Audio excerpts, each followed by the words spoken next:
as a person more like business management, I'm just trying to see is like what can be a future of a small city.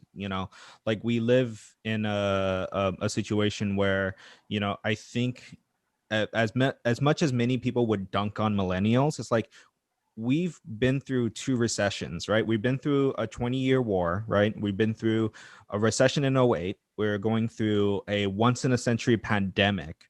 And like questions of like, why don't you own a home? I'm just like, can you be more tone deaf than ever? What are you trying to expect from us if you were set up in a situation where like it's hard to own a business, or it's difficult to get a degree when when all you needed to pay is like $5,000, and even adjusted for inflation still is cheaper than what we have to pay today. Like it's just like on an economic level, it's like you want to say, hey, we don't have the same opportunities that you've been allotted for. Can you at least empathize with the fact that the system that I think that had an evolution sometime in the 80s and the 90s is has turned us into like a situation where like we're going to be forever renters, or like non-homeowners. And I'm not trying to like chastise anybody that rents, and of course you also rent. So it's like I'm not trying to chastise that, but like it's the if you asking a question about a whole scale generation that is not doing the same expectations as you, as like the class that grew up in the 60s and the 70s, it's like there's a reason why these things are in place. And like on an economic level, it's like it takes more than just saying it for us to realize that success, like building a business, building a home, and like obtaining that. I don't know if owning a home is the new is the still the American dream, but like obtaining a generational wealth where you can have your family live here without the fear of being destitute, without the fear of racism and all of these things. I think that's the new modern American dream right now at the moment. Yeah. No, I agree. I mean, I think that the economics of our time period has changed drastically from the time period which our parents existed in, right?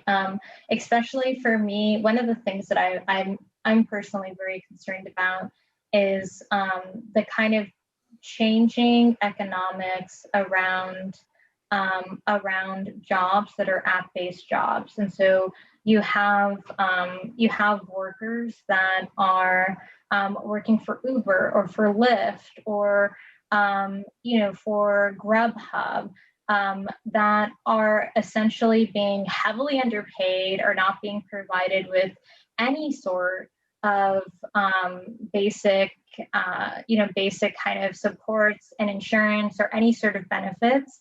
And these workers are essentially have been forced to become the permanent low income workers.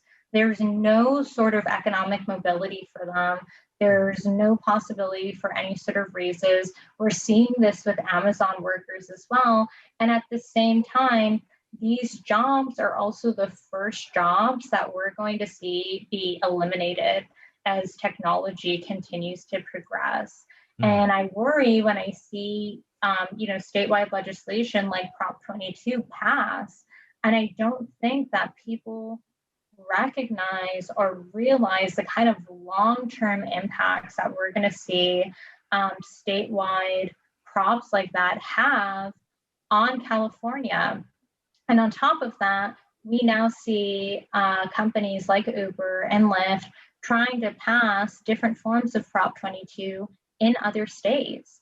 California was the test pilot, and now we're going to see this movement continue on nationwide. And now the concern, that I have is for communities like San Bernardino, right, where almost all of the jobs are essentially service worker positions in Amazon's company, working as a delivery person. What happens when Amazon finally reaches its goal to either have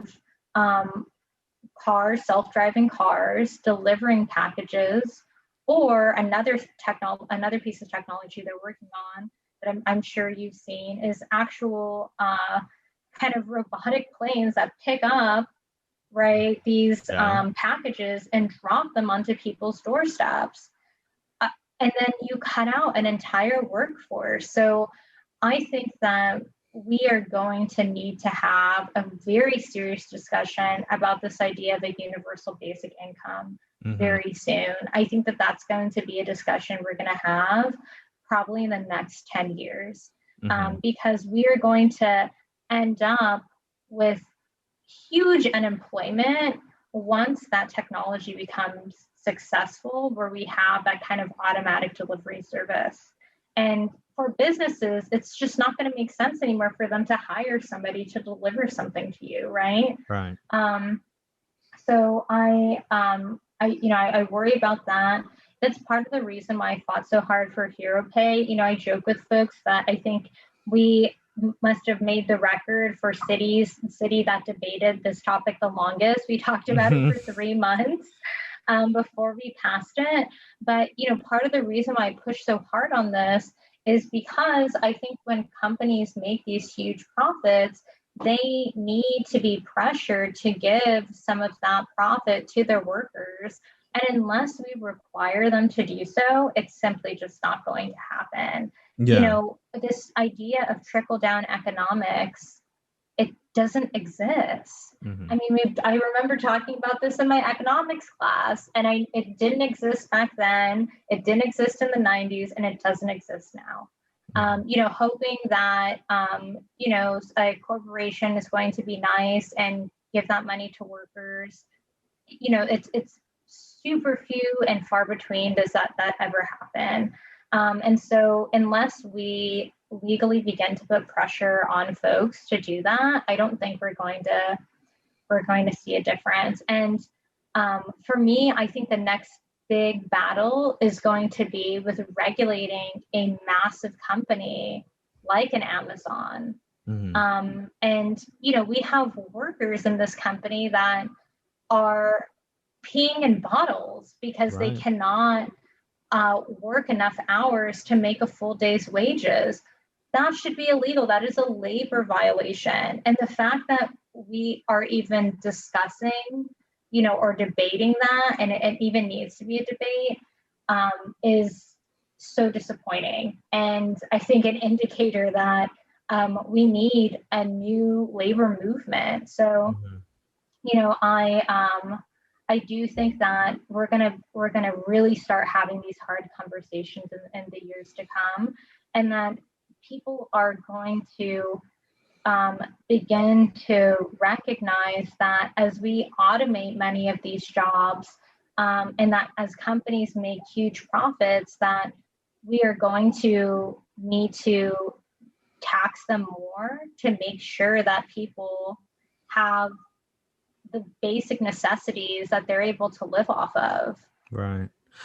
You're hitting on some of my little heartstrings here because I've been like a big proponent of like UBI since like Andrew Yang. I do have comments about him, from time to time, but like the idea of like a freedom dividend, or like the idea of like having a universal basic income, and like mayors for a guaranteed income, like you have Stockton, right? That their experiment in universal basic income basically had a net benefit for their community. Mayor Tubbs idea of like piloting this program, was like a social mobility way. Like it got people to say, okay, I can miss a day's work so I could get a job interview at this job where I'm absolutely qualified in, right? And then it helps people. It's like that car that you needed to fix, right? You get that UBI says, hey, I'm gonna patronize this business in my local area so I could fix my car. It's like I finally have the funds to fix my car. That I think in the frame of like the pandemic stimulus, and I wish it was like a emergency UBI, but it's like it was one of our best like anti-poverty programs. It's like the unemployment, although had many issues, got people to a point where they felt like, okay, I feel like I could pay off my credit cards. I could do these things with this money. Like, although I don't have a job now, I'm going to set myself up for better success, you know? Yeah.